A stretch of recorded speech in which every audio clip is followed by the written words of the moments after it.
Hey guys, so today I plan to share my first impressions of Marvel Studios' What If. With me is one of your all-time favorite recurring guest stars from the blockbuster, the star of the show himself, Uatu the Watcher. Greetings, humans. I am Uatu, the Watcher. I know everything there is to know about the Marvel Universe. Hey, congratulations on getting your own show. You know what time it is? No, what time is it? About damn time. Anyway, so this is gonna be a little hard to do as usually sharing my first impressions of a show pertain to shows that are a cohesive, ongoing narrative all the way throughout. This does not fit into that frame. What If is an anthology series, meaning that every episode is going to be different, it's going to follow a different cast of characters, and tell a brand new story.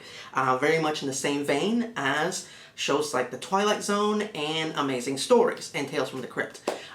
So honestly, I won't be able to give you my first impressions of this show as a whole. I'm pretty much doing an impromptu, unscripted review of the first episode. Still, there is a possibility that my opinions on the show as a whole might change by the end of this season. So I promise to share my thoughts on What If as a whole when the season's over, either here on my classic YouTube channel or, if not, on my Twitter page, which you can follow me at ERodBuster1. Anyway, so yeah, this video strictly about my thoughts of the first episode, What If Captain Carter was the first Avenger. So as most of you already know, in spite of this amazing collection next to me, I actually grew up being more of a DC fan.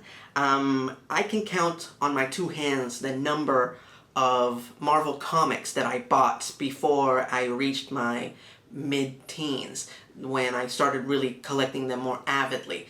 I was more into the DC titles, and when I would get to go to the comic book store, either weekly or bi-monthly, I would immediately go to the DC section, and I would end up picking out way too many DC comics, and I had a limited budget, so I couldn't pick up more comics, and Marvel would always be the comics that I would sacrifice in order to be able to afford more DC comics.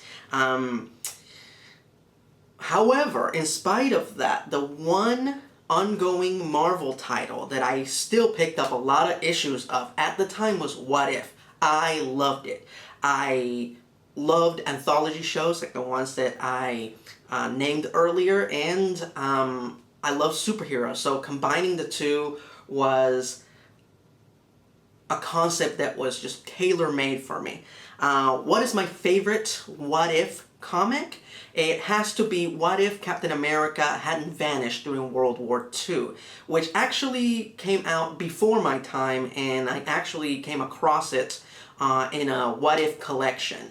And one of the coolest twists in that comic is that after Captain America defeats the Red Skull, Baron Zemo, and all his other World War II adversaries, he actually joins the effort to liberate all the concentration camps, and in doing so, he saves Eric Magnus, aka Magneto, from spending a longer time period in a concentration camp, and via that example, Magneto actually grows up to be a mutant activist and philanthropist, as opposed to being the radical that we know him as.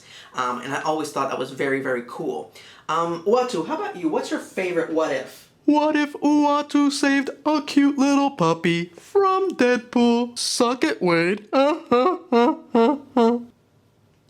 Alright, anyway, so this, of course, is an animated series, so I have to judge it like any other animated show. So let's start with the animation. It's okay. I thought it was just good enough to get the point across. Nothing extraordinary here, nothing that is on the same level as other big CG animated shows like Star Wars Rebels or the Nickelodeon Ninja Turtles. The action definitely looks really good, and they did a fantastic job of matching the action sequences of the first Captain America movie, the first Avenger. The dialogue scenes and acting from the characters, not as good, but still okay. It honestly looks like the type of animation that they use nowadays for animatics. And I apologize if I'm wrong about that, but that's really what it looks like. And I can understand them going that route because it's both faster and more cost-effective than regular CG animation. With that said, one thing that I did love about the look and style of the show is that you can pause any frame from this show and it looks like a comic book panel without the word balloons. So in that respect, I appreciate their choice with the design and animation style.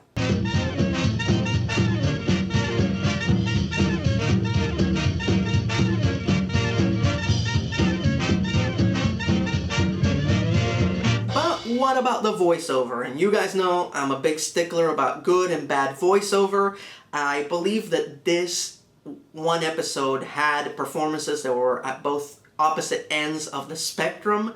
Obviously, some of the not as good performances came from a lot of the on-camera actors who play these characters in the movies.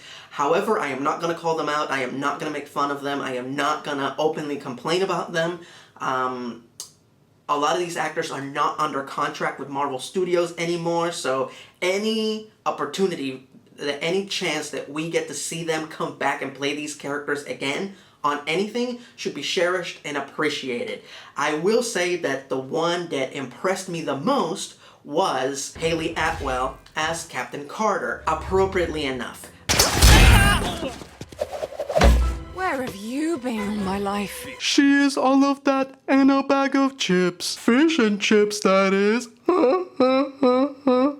Notably, a few key characters were replaced by professional voice actors, and of course, those are among the best performances we're getting in this animated episode. Ross Marquardt reprising his role as the Red Skull, which he first voiced in Avengers Endgame. Josh Keaton as Skinny Steve Rogers. Now, why does Chris Evans not come back and voice Skinny Steve? I'm pretty sure that it's because the quality of his voice just wouldn't match the look of the character. One of the most famous criticisms for Captain America, the First Avenger, is that Skinny Steve still sounded like Big Steve. He still had that deep, commanding voice in spite of being such a small guy. So in animation, you really have got to put the fact that he is smaller and more feeble, into the voice, and I think that's the reason they went with a different actor, because I'm pretty sure Chris Evans wouldn't be able to do that.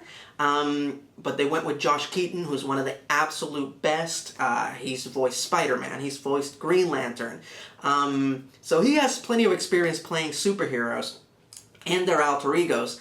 I've never heard Josh Keaton do an impression of anyone, and I have to say this is pretty damn good to do an impression of Chris Evans, but also make him sound smaller, more feeble, more like we would imagine Skinny Steve to sound like. I'm sorry. You were meant to be the one to end the war. Now you will. And don't worry about me. I never was much of a dancer anyway. But of course, the most important performance on the show is, of course, our titular character, Uatu the Watcher, voiced by Jeffrey Wright, who I think did a fantastic job. How about you, Uatu? What did you think of Jeffrey Wright voicing you on the show? Jeffrey Wright is pretty good, but I always thought my voice had a Lawrence Fishburne quality. Lawrence Fishburne quality? More like an Enrico Corleone and Galaxy Quest quality. You will save us! At least I don't sound like I'm still going through puberty. No, I do not.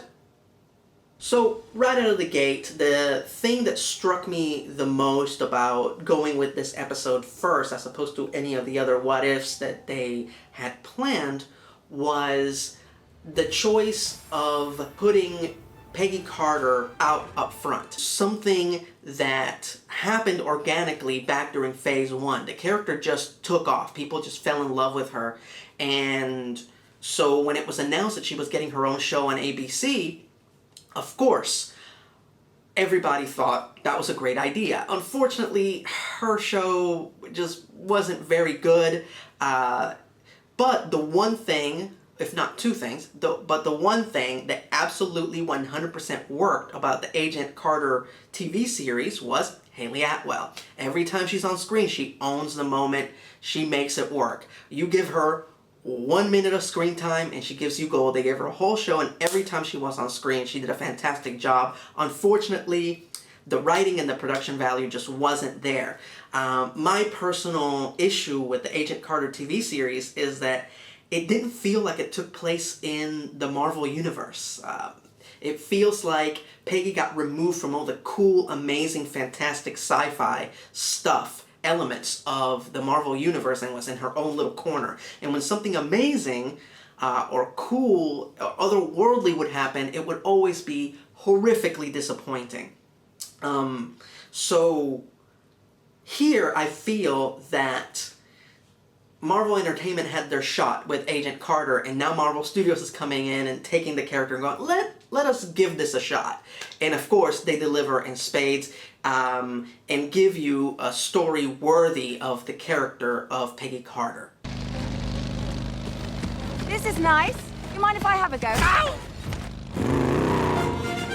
So a few months ago, I proclaimed that my favorite Disney Plus Marvel show was Loki. I have to change that yet again to What If. I am just a sucker for anthology shows, plus I love animated shows, so this is something that appeals to me on a very personal level. Like I said, this was the first ongoing Marvel comic that I was actually a fan of, so I'm gonna have to side with this one. Again, this might change when Hawkeye and Miss Marvel premiere later this year. But for now, What If is my favorite Marvel Disney Plus show. I apologize for jumping ship and changing favorite shows so often, but we're new territory, so that's just the way it's gonna go. Now, here is the rumor that everybody's talking about. Kevin Feige announced, or at least we believe that he has announced, it was a little bit cryptic, that depending on how the characters and stories from What If are received, that they will consider doing live action versions of these characters and stories, be it in the movies or in a live action Disney Plus show. And that we might even see some of the characters from this season of What If in Doctor Strange and the Multiverse of Madness. If so, I'm telling you right now, the #1 character that I want to see in live action is Haley Atwell as Captain Carter. You could quote me on that, and that will not change. And those are my first impressions of the first episode of Marvel Studios' What If. Uatu, is there anything you want to say before we finish this? And don't forget, humans, whatever you do, I am always watching. Ha ha ha ha. Yeah, that wasn't creepy at all. Thank you so much for your ongoing support. Feel free to voice your opinion in the comment section below. As per usual, I ask you to respect each other's opinions. No need to fight each other. We are all on the same team. And again, thanks, because I could not do what I do without you.